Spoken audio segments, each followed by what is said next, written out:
are you guys? How are you guys doing? I'm gonna fix my chair. Oh my gosh. I'm having a bad hair day, so it's a hat day. But how's Prince Harold doing? Prince Bonkers Handbag Harold. How's he doing? Not all that great, y'all. According to us. He's looks like he's caught between two worlds. I guess apparently being a multimillionaire and living a life of, you know, just unmitigated wealth and privileges. It's not enough. He's caught between two worlds, you guys, and that's why we're here to talk about it today. And we're also going to catch up a little bit on what's going on with his whole security thing, because if you're listening to all of the media in the last week or so, well, it would seem that this is like a done deal for this guy, right? That it's going to happen. But let's just focus on this little gem from Us Magazine, okay? Oh, geez. It was just one of those days where I'm editing other videos and I'm like, I need to pop on and talk about it. So, okay, they're going into blah, blah, blah, blah, blah about how him and the old wifey there celebrated Christmas, estranged from the family. Oh yeah, look at this. Does it pain Harry to be pointedly excluded from times when the royal family gets together like Christmas at Sandringham? Of course it does. Well, don't forget when he was still an official member of the family before the two clowns defected. When Archie was born and the Queen was still alive in 2019, they elected to not spend the holidays with the family. They did not. They went where they were out of there. So Meghan officially only spent 2 holidays with the family, 2017 and 2018. And it seemed like once she came on the scene, that wasn't really a priority for him. But now he's torn. He's torn now. Okay. So he's made a new life for himself in Montecito. And of course, again, they always take great pains to point out that the mansion is $14.6 million, you guys. It's $14.6 million mansion. So again, another, point of contention why we should feel sorry for him. He's taken up surfing and he's been photographed riding his bike and playing fetch on the streets with his black lab and on local streets, mind you, probably heavily guarded, gated community streets. Yeah. On one level, he's contented with California. And then on the other, he must regret that neither he or his children are sharing in their royal heritage. Well, whose fault was that, Harry? Whose fault was that? I'm already getting just fired up. He's so happy living in the private world, a source tells Us Weekly. Harry. Even though he was raised as a royal, he was never comfortable in that environment. He feels more like himself here, meaning here, California. The source, Harry, says the constraints of the monarchy could be tough on him. He had this crazy schedule and would come back through the palace gates and couldn't go out or have a personal life. Yeah, right. How many times was this fool photographed in Vegas having fun with his friends before he got married? Like touching the nipples of his friends, like doing all kinds of ugh. Yeah, right, Harry. So this is the cover story. This is the look of a very pensive man that we're supposed to feel sorry for. And he's torn between two worlds, okay? Torn between this world and this world.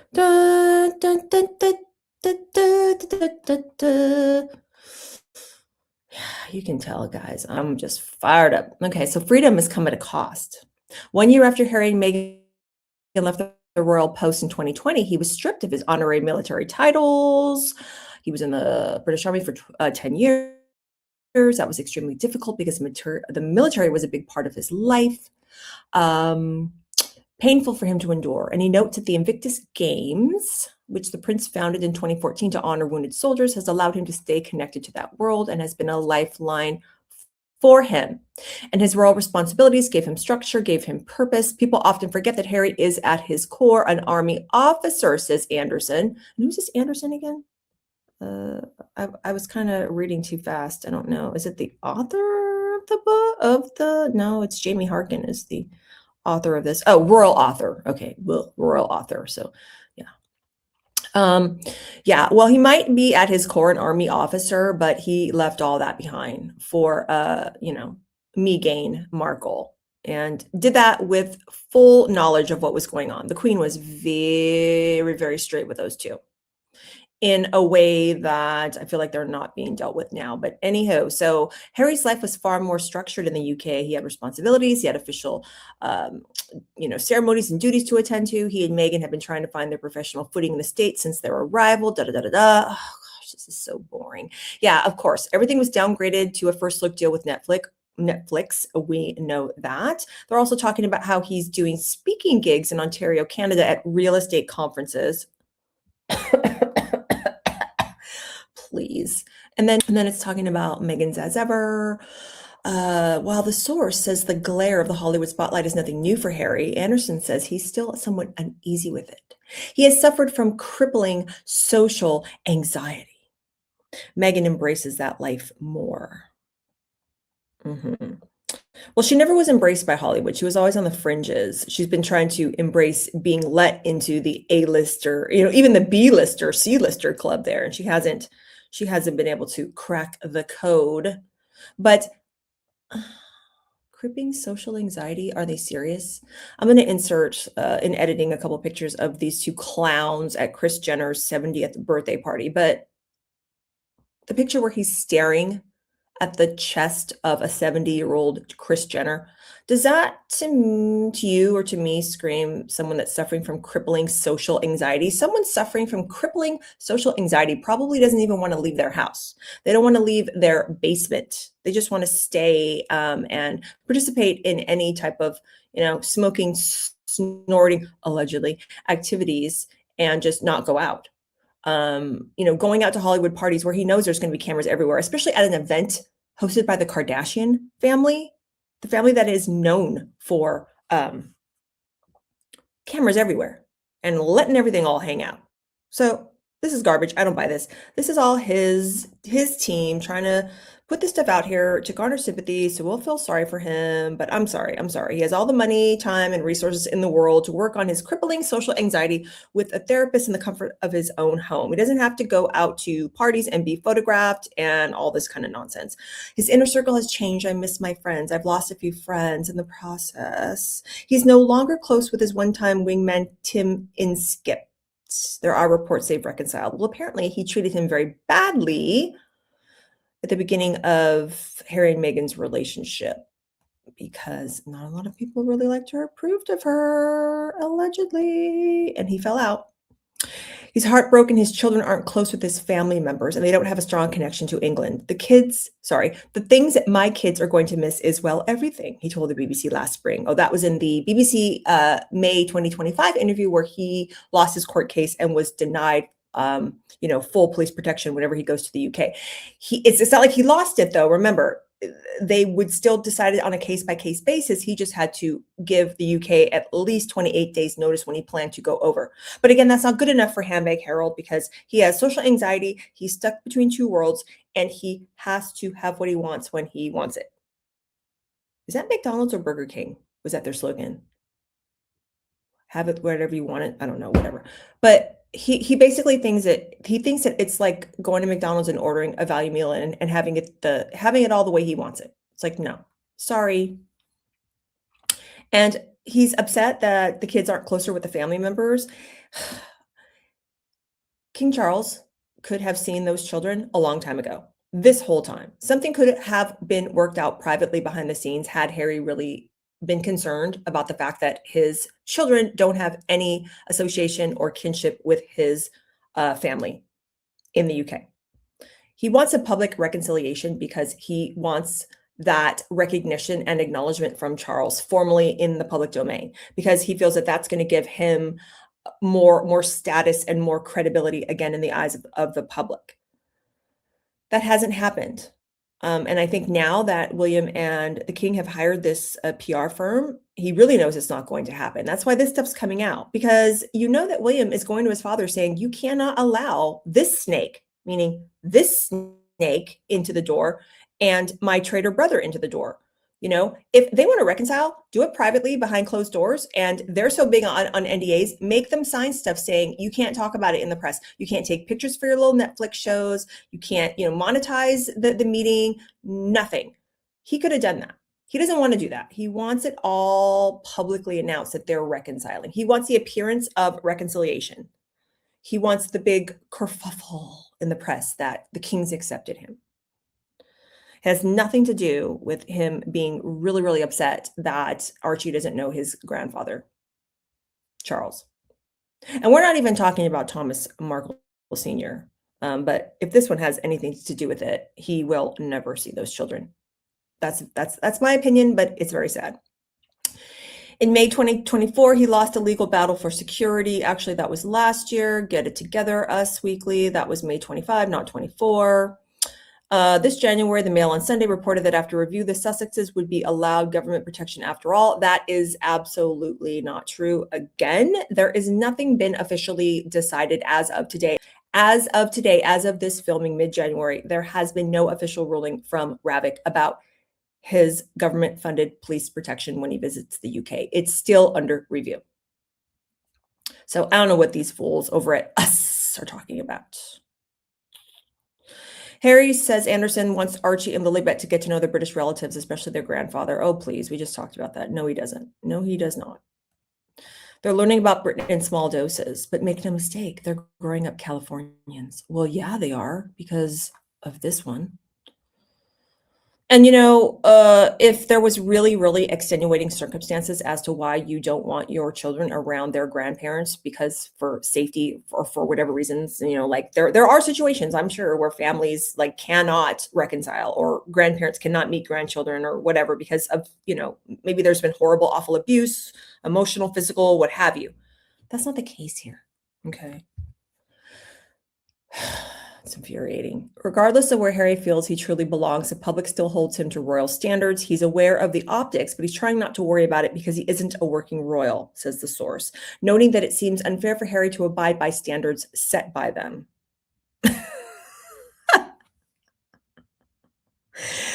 Yep. Oh boy. He was criticized for attending Kim Jenner's star-studded 70th birthday bash. He and Meghan reportedly later requested Chris and her daughter Kim remove photos of them at the party. And apparently they had said that they had signed those, agreements saying that they wouldn't be shown, but then they showed them anyway. And then Chris's camp came out and saying there was no such thing for people to sign. So I'm sorry, in this instance, I do believe Chris and Kim over those two fools. And then what else? He wishes he didn't have to choose between his old life and his new one. The source says that despite his September sit down with Charles, that was last year, who announced in December that his cancer treatment is being reduced, Harry has no intention of returning to the royal fold full time, but would be happy to step in when needed. The source says that things between Harry and Charles are going in a good direction. Even though William and Harry remained estranged, Harry has always said the door remains open to some sort of relationship with the royal family.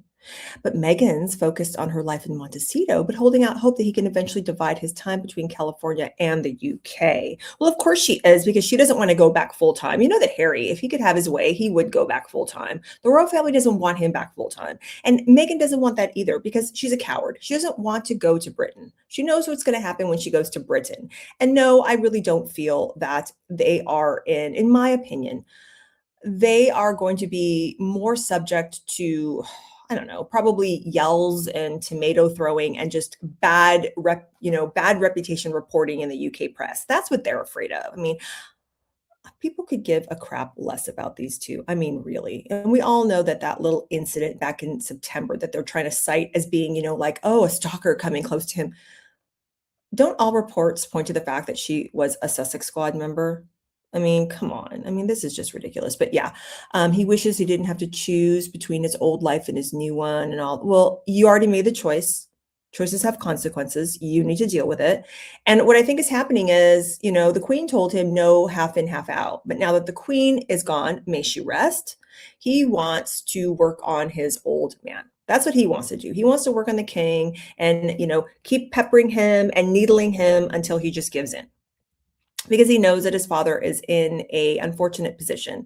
He has cancer. even though treatment has been reduced. He's still a 70-something-year-old man who has cancer and who probably really does desperately want to meet his grandchildren. And Harry knows this. So he's playing on all of this. This is disgusting. This is just, par for the course where Harold and Meghan are concerned. But just another example. I mean, look at this. Does this play on anybody? No, it doesn't.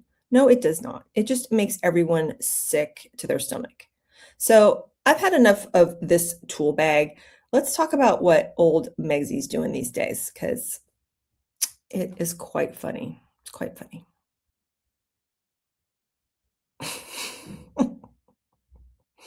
So you guys all saw this, right? You guys saw this. So Gayle King has got some show on Oprah Daily. I don't even know what that is. Is that an internet thing? Because I thought Oprah didn't have the OWN network anymore. I don't know what the heck's going on, but I guess that's the only thing Gayle King can get a job with in media these days is with her besties thing. But okay, whatever. So this is about a week old, but like I told you guys, I'm not gonna get on here every single day and make a video about these two fools because I wouldn't have a life. I like to just wait about a week or so and just kind of see what's happening and then talk about it with you guys. Harry and Meghan. Okay, and first of all, I got this from the What Meghan Wore website because I thought it was really, really funny. But don't go to this website. Okay, please. It's one of those Meghan Harry sycophant Stan websites, but it says they're amazing. It says here that they're amazing because they had a surprise drop in for an amazing generation. So there are these two authors that wrote a book. Jonathan Haidt and Catherine Price wrote a book about limiting screen times for children to give them a more healthy upbringing and just, real existence outside of screens. And the book's called An Amazing Generation. So of course, these two have to ride in on the coattails of other people's work because that's what they do. They don't ever do anything original in of themselves. They're just always, and you'll see what I'm talking about here. So the event was hosted by Gayle King and covered in Oprah Daily. And the focus was exactly where it should be: kids, teens, mental health, and how growing up online has reshaped everything. So Harry and Meghan, Harold and Fraud, are going to talk to us about how to raise our kids, guys. And I've talked about this in other videos in volume 2 of their worst year. I went on this at length about how nothing is more infuriating as a parent myself. Okay. I have two 12-year-olds and I put screen time limits on them. And then sometimes if need be, if they're begging for time when the limits have gone, I take the pad away and I'm like, okay, go outside, touch grass, if weather permits, or just go do something that doesn't involve Minecraft or whatever, just parents, most of us that have two brain cells to rub together and care about our kids, love our kids, want the best for them, are going to do this. We don't need these people telling us. And I'm not necessarily, when I say these people, I don't mean these two people. That's great. They wrote a book. Cool. I just don't understand why these people are allowing these people to chime in, because I've never really seen these two. I've never seen their kids. I don't really know what goes on with their kids. I know that they probably have 10 million nannies. Well, probably not 10 million, but they at least have one full-time nanny, probably a night nurse and a day nurse or whatever. So I just don't buy it. They spend such an unbelievably crazy amount of time away from their children. I'm not taking parenting advice from these two. I would take parenting advice from William and Catherine way before I would take parenting advice from these two, because at least I see actual children at events and things with William and Catherine, the parents. I see George, I see Louis, I see Charlotte out with their parents. And William and Catherine talk about their kids as if they actually do parent said kids. These two don't. She always talks in weird, vague platitudes of like what it means to be a mom, like she's reading a book or something about it, and then she's just reciting to you. It's very strange. And they're talking about, AI and how it's dangerous. And first of all, can we talk about how, if you're going to talk about AI, why do you all look AI generated here? He looks, he is so pink and so weird looking. The eyes look weird. When they're talking, it's weird. I'll show it to you, but I'm already getting fired up. And Gayle King is just annoying. She's just so annoying. So this is the book, The Amazing Generation. Fair enough. I'm sure it's a very great book. And I do not have a problem with the message of this book at all. Have I read the book? No, I have not. But I can garner what they're probably talking about. breaking up with your phone. This lady wrote a book called that. This guy wrote a book about the anxious generation. I agree with all of that. There are a lot of parents out there that just kind of use these devices as babysitters for their kids. I am not one of those parents. That's why when I see people like these two try to preach to me, I get upset. And these two trying to encourage legislation that's going to limit free speech, I get upset because God put me on this earth to be the steward for my children, of their hearts, their minds, and their souls. And I'm doing my job and I don't need them to tell me how to do it. And like when he's like, oh, like everybody's a first responder. And they're like, like when 1 minute they're in their room on their thing and then the next minute, okay, great, Harry. But yes, it has happened. And yes, it's tragic, but I don't need advice from you two fools. So let's just watch this. This is the little clip from the thing. But oh yeah, before I do that, look at this picture. How digitally altered can you be? Look at this picture. Are you kidding me? The dangers of AI and manipulation and misinformation. What we're saying, what is this? This is misinformation. You are presenting yourself. It's weird. It's just weird. Look at this. This looks like they're using their Nokia flip phone from 2003 or something. It's so weird. This filter is, these ads drive me nuts. These filters are so weird. And there's a lot of people, I was watching Dan Wootton, he was talking about the weird kind of stretch here is indicative of recent plastic surgery. Allegedly. You know what? I don't put anything past this woman because when she goes away for a couple weeks at a time, she's getting a tweak, in my opinion. But I do see a lot of recession there in the hairline. That's from probably a lot of extensions and different things. She's not really giving her hair a break, in my opinion. She's wearing that weird necklace that looks like a nail, probably looks like a steak, something that she wants to on somebody, but who knows? But yeah, so it's showing the pictures, right? And then it says, look at what she wore for the interview. And like you're reading the article. Now a look at what Meghan wore for the interview. And you're like, oh, I guess you're supposed to be very impressed.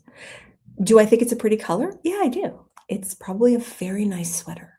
Very nice sweater. What I'm talking about here is the scary digitally altered filters that these two have on themselves. So they're against AI, but they look like AI cyborgs in these pictures. And then it says, look at this. Please note that the video quality, along with what appears to be a filter, you don't say, affects the accuracy of details and distorts colors. And then, we come to learn that this is a $428 sweater. Okay. Peasants. That's how much it costs. And this is that necklace, that creepy necklace, the one that looks like a nail on one end. Yeah. Okay. But just watch this, you guys. Just watch this. Over the years, we've worked with you on how the digital space is deeply affecting our collective and mental, emotional, and physical health. And obviously, a huge congratulations to you and the outcome of your research, which has created a parent-led movement, which is...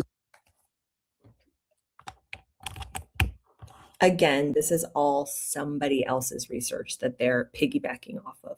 Okay, infuriating. Sorry, hold on.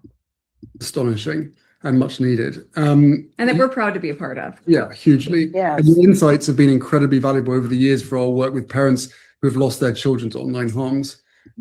For years with their work with parents who have lost their children due to online harms. Well, they just passed the buck. And, I was just watching Dan, who had PDina on, and I've been on lives with PDina and Paula M's channel. Paula M is awesome. She's graciously invited me numerous times. Love Paula, love PDina, love Pat. But PDina is she runs a charity. And she just got finished telling Dan in a video from the other day that they have neglected to file their tax returns for Archwell Foundation for years now. And in doing so, they just, lose their charitable designation with the IRS. And she's asserting that it's being done on purpose. They have essentially ghosted the charity. They have handed nothing over. Myself and Paula M., we have been watching Harry and Meghan's tax filings on the IRS website and noticed that they had not filed their tax returns in 3 years. Well, I have a charity and I'm very anxious about filing my returns because if I do not, I will lose my charity. I will lose my nonprofit status. And they did not file their returns purposefully so that they would lose their IRS status. They have gotten rid of their charity and made it look like they've handed it over when they have not. They just have failed to do what they need to do to maintain their IRS status. Archwell Philanthropies has not even been registered or approved. It's not going to be because they're never going to register it as an official charity. They're going to be under bigger organizations that are going to sponsor them so Harry and Meghan don't have the responsibility. You know, they've switched from the foundation to the philanthropic model. Well, technically, they've just dropped the ball altogether. So, in my opinion, and in the opinions of many others out there, they've just left these parents high and dry. You know, my opinion, but seems like that to me. Yeah. And working towards solutions to keep all children safe. Can you speak to how the phone-based childhood, as you call it, affects kids' emotional development and what families can? And not only that, but phone-based lifestyle. He's sitting next to someone. I mean, look at that face. She knows she's being called out. He's sitting next to someone who lives her life on the phone. We all know she does because anytime there's a negative story about her, she claps back immediately. When all of the online sleuths and all the people were out there, and I talked about this in my last video on her, the people that discovered about the unsold inventory, and they did the math and they asserted that it was what, almost 26 million worth in unsold merchandise. Like millions upon millions of dollars of unsold merchandise was what they uncovered when they added everything up according to what was the unsold inventory in that supposed website glitch, right? So immediately after that, a few days later, she's got to clap back and talk to the London Times, and the London Times is asserting, oh, well, no, no. She's sold millions. She's sold millions. And, she said in that Bloomberg interview that she had switched from a couple thousand orders to, a million. And then that is what is accounting for the unsold inventory. That's still a hell of a lot of unsold inventory. Okay. Think about it. So she said that in the Bloomberg interview in August of 25. So just to be fair and to give her like a month's grace in between when she told Emily Chung that in that interview, maybe it took her a month to order all that. But now I would say that inventory has been sitting on the shelf since the fall. And now we're going to be going into spring now very, very soon, in about a month and a half or so. So do you want stuff that's been sitting on the shelf for going on 6 months? When you order jam and jellies and hot toddies and all that crap, she knows this. She knows all this. So point being, whenever there's negativity and there's stuff being called out about her, she claps back. She claps back immediately. So this woman lives her life on the phone. So for her to talk to us about phone-based childhoods, well, phone-based adults are the ones that set the tone for children that live phone-based childhoods. So she's a hypocrite, in my humble opinion. They're both hypocrites because all they do is sit around and read stories about them. But I digress. Let's go on and listen to the propaganda, shall we? Do to support healthier patterns. Kids need to play. All mammals play. And once they get the device, it's going to push out everything else. They're going to have less sleep. They're going to stop reading books. They're going to stop spending so much time with other kids. They're not going to get as much sunshine, not as much exercise. So as they get more and more into a screen-based life, all the things that children need to do get pushed down and pushed out by these screen activities that are engineered for addiction. We need that fair. I agree with all of this. I agree with everything that these authors are saying. I just don't agree with these two riding in on their coattails and trying to act like they're some big movers and shakers in this space. They're not. They're complete and total hypocrites. But yeah, and she basically echoes what he's talking about too. But okay, moving on. What else do I need to show you guys? So if you click on her story, it's literally just other people reposting her products. That's all that's going on. And it's kind of boring that this is where we're at. And who knows if she's gifting people this stuff. so that they'll talk about it, because the items don't seem to be moving. I mean, this is all stuff we've seen before. Sprinkles, wine. It's just, it's unbelievably boring. And this is all just smoke and mirrors designed to distract. And then she's also peddling an $18 leather bookmark, you guys, which was initially part of a holiday gift set that was supposed to be unexclusive with that godmother's bookstore. But now she's peddling it for sale on its own on her website for $18, and apparently sold out within 12 hours.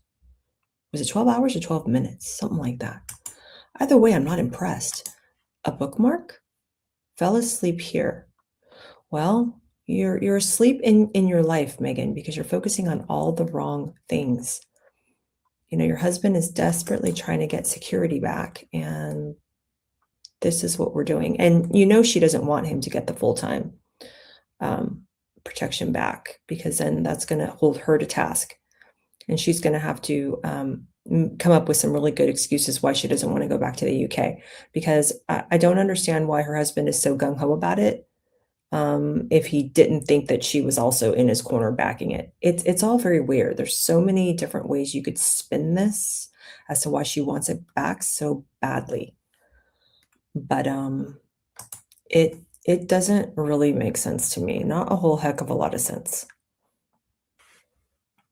But I'll tell you something. What gets me really, really upset about this man right here, this privileged face, this man who lost a court case in His Majesty's courts, his father's court system. He lost his bid for full-time guaranteed protection, which would allow, and allowing him to come and go whenever he pleases. He lost that battle. And it's not enough. He has to write a personal letter. He has to write personally and privately to Shabana Mahmood, the Secretary for Security in the UK, whatever her official title is. He has to write to her privately. It reminds me of when one parent tells you no, so then you just go and try to appeal to the other parent and plead your case. But he lost the battle. And now, because he's written to this woman, there is a new security risk that was ordered and is now being looked into. And it's going to remain to be seen whether or not he's going to get it. And what prompted this is what I was mentioning before, that so-called security breach, where his team claims that that stalker, also known as probably a Sussex Squad member, allegedly, got within a stone's throw of him. And that's an example of a security breach. Well, to me, that still does not cut it. And, he's basically constantly putting all these arguments forth that, he has an inherent risk factor based on who he is. He's the son of the king. He's a brother of the future king because of his role in the line of succession. He is, because of who he is. And I'm sorry, but King Charles, even his siblings don't have what he has. Okay. It's ridiculous. And he is not full-time working anymore. He's not. He's just not. And, when he tries to use these history repeating itself arguments, like what he was trying to do in court last year about, he's fearful of what happened to him, his mother is going to happen to him and his family. Well, I hate to say it. Yes, she was hunted in a lot of ways, but we all know that Diana did court the press often. She used the press when she needed to get her messaging out there. And she passed, unfortunately and tragically, because she was not wearing a seatbelt. And she got into the car with a drunk driver. And he never addresses that. You would think that a man like this and maybe take up the cause of drunk driving. And can you imagine how powerful that would have been if he would have taken on that cause and said, don't let what happened to my mother happen to anybody else. That my mother, unfortunately, made the tragic decision to ride with a driver who was impaired because he had been drinking. And this is what not to do. I mean, I would have had a heck of a lot more respect for him if he would have done that and been honest with us about that and been honest about the situation, because that's what happened. But, he's talking about, because he lost it, that it was procedural unfairness, that it was just all unfair to him. But a lot of people aren't talking about the fact that he did not initiate a new risk assessment since 2019. He himself didn't do it. So what he's trying for now is a complete reversal of tactic. It is a complete reversal of his tactic. He just spent the last 4 years arguing that he didn't need a fresh risk assessment because based on who he was as a blood-born prince. So that's what he spent 4 years arguing, but now he's switched the whole tactic and now privately gone to Mahmoud to get this new risk assessment drawn up. Do you see how shady he is? I mean, that was what he was arguing for 4 years. I should not have to have a new risk assessment done based on who I am. Like, how dare you? I mean, you cannot make this up. And then he tried to pay the angle where, oh, we will pay for it on a case-by-case basis. And then that was when everyone was, throwing the backlash at him like, police are not, pay for hire here. Because once you start going down that road, what's to stop everyone else who has a lot of money from doing that? Like, they're not pay for hire armed security guards. Like, you have enough money and resources to go pay for your own security, okay? Your own security. And especially when you have the London Times reporting that your wife has made millions upon millions of her spread, well then that right there, why don't you just pay for your own security and shut up about it? There's nothing about you that makes you so inherently special. And as those kids get older, meaning those children, George, Charlotte, and Louis, as those children get older, he becomes more and more constitutionally irrelevant in the UK. And that's what he is desperately pissed off about. And that's what he's desperately trying to avoid. He wants the relevance. And he's trying to do this now while his father is still alive because he knows that his brother won't stand for it. 1 second. It's just, so yeah, I mean, he just basically pivoted after he exhausted all of the legal avenues, and that still isn't good enough for him. So he's exhausted the legal avenues on this last May. So in contacting her privately and going to the other parent and whining, oh, dad said that I couldn't play video games, but mom, I'm going to go to you and I still want to play them.